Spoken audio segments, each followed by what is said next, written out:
I want to thank my patron supporters who are helping me to make more videos like this. If you'd like to show your support, please consider becoming a patron supporter by going to patreon.com/TJR the original and making a monthly donation. If you can't do this, you can still show your support by clicking like so that the YouTube algorithm recognizes me. 1, 2, 3, 4. Can I have a little more? 5, 6, 7, 8, 9, 10. I love you. That's from the song All Together Now by the Beatles from the album Yellow Submarine. There is a childlike innocence and glee to this song. And the reason is because All Together Now is, at its core, a children's song. This song follows a very nursery rhyme-like cadence, and listening to it brings up, for me, an influence to the Beatles music that I rarely ever hear anybody talk about. On this channel, and on many others, we are all very quick to point out the enormous influence the Beatles music has had over the decades on musicians and songwriters throughout the world. But the Fab Four did not create in a vacuum.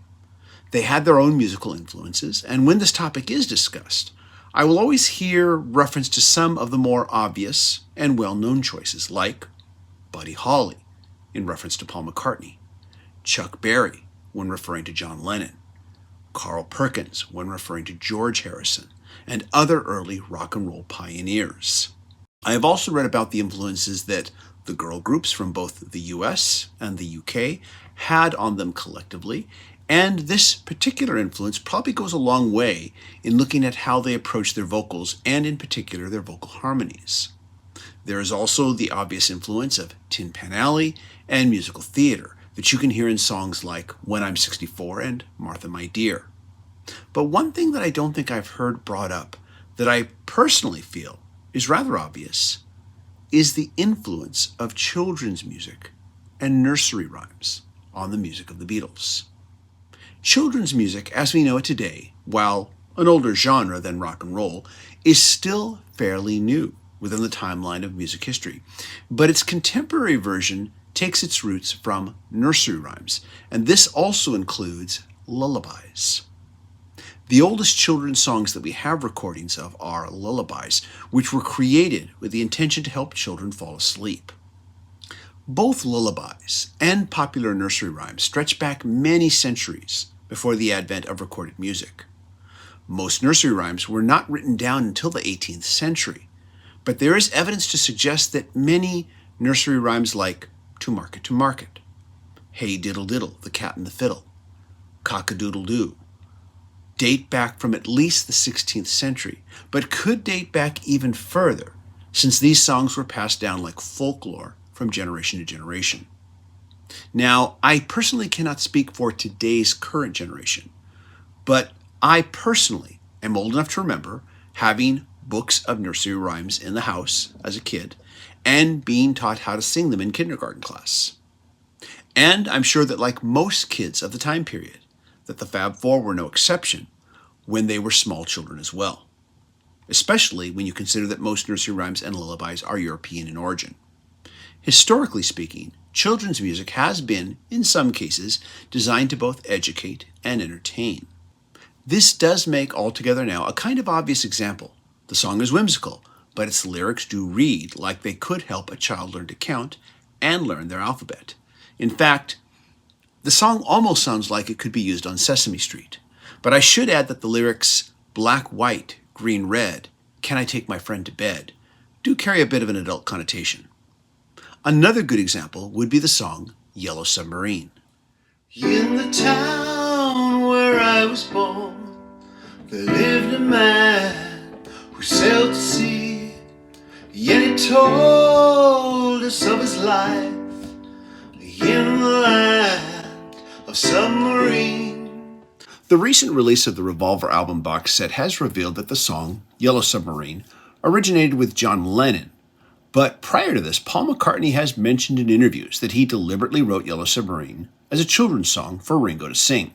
Even with this new revelation, I would guess that Paul probably took John's original idea and made it into something else. And it succeeds as both a pop song and a children's song, as its lyrics do paint a vivid, childlike world of magical seas and ocean vessels. I should point out that the Beatles weren't the only pop group to create children's songs as pop songs. Puff the Magic Dragon by Peter, Paul, and Mary is a very obvious example. Ringo Starr himself would also return to the well of children's songs and nursery rhymes with one of his own compositions, Octopus Garden. Ringo Starr was inspired to write the song after his first experience eating squid and being told that octopuses scavenge the ocean floor looking for shiny objects to build a garden with. There is a darker element to the song, as Ringo has stated that his own dealings with the current hostility between the other members of the Beatles oftentimes had him wishing that, like his title character, he could live at the bottom of the ocean under the peacefulness of the waves. We would be warm below the storm in our little hideaway beneath the waves. But at its heart, Octopus Garden is a children's song.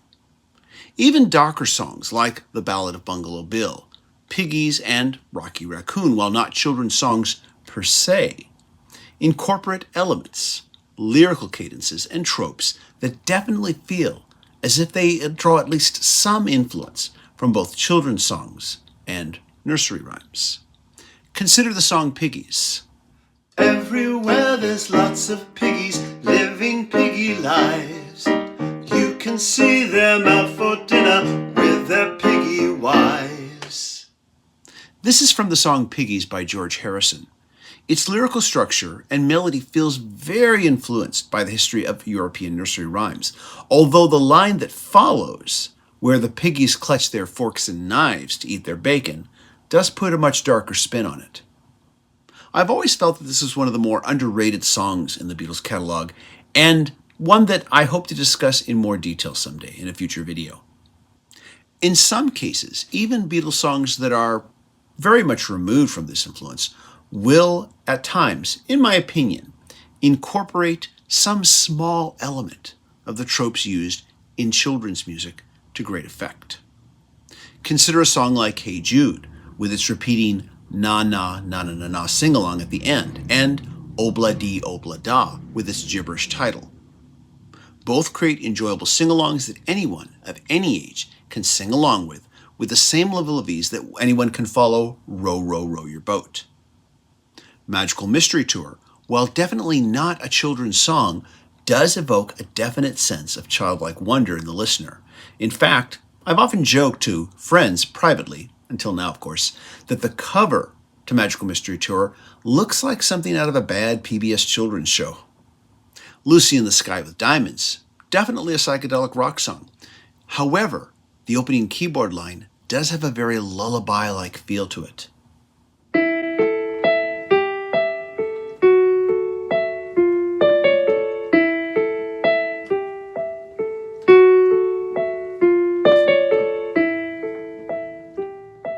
Of course, it is well known that the song was partly inspired by a drawing by John Lennon's son, Julian, when he was a small boy, but also the song is heavily inspired by one of the most famous children's books of all time, Alice in Wonderland. And getting back to the subject of lullabies, the White Album's closing track, Good Night, does feel like a modern-day and more mature version of a traditional lullaby. Close your eyes and I'll close mine. Good night, sleep tight. With all this said, I want to add that while I do hear the influence of nursery rhymes, lullabies, and children's music within some Beatles songs, I also want to add that I think this is mostly a subconscious influence, one that stretches back deeply into the subconscious of what I would guess was probably one of their first and earliest musical experiences, as it was for many growing up during their generation. Some years back, I did some volunteer work for a nonprofit organization that taught music and music business to at-risk kids. While teaching basic music lyric writing to two young teenage boys, I turned to what was to me a well-known nursery rhyme, Twinkle Twinkle Little Star, as an example of variation and repetition in writing, only to be surprised that neither of them knew or had ever heard of this nursery rhyme. Now, I don't know if it was just these two boys or if nursery rhymes have just stopped being part of the culture of raising kids anymore. Children's music is a very popular genre to this day, but it is much more modernized. And I think that's why I can't think of too many modern examples of popular music that mine the genre of traditional nursery rhymes and lullabies. In fact, the only example that I can think of off the top of my head is Mockingbird by Eminem, which borrows from the traditional lullaby, Hush Little Baby. If you know of any other more recent examples, please leave them in the comments. Like I said at the beginning of this video, you can hear many different musical influences when you listen to the music of the Beatles. And this is just one of many.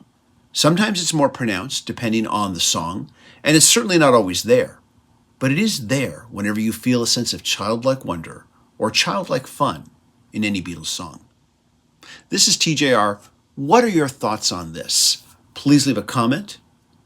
If you like what I'm doing, please click like, click subscribe, and smash the bell notification icon so you never miss a video. Everybody, thank you so much for watching, and I hope you all stay safe and healthy.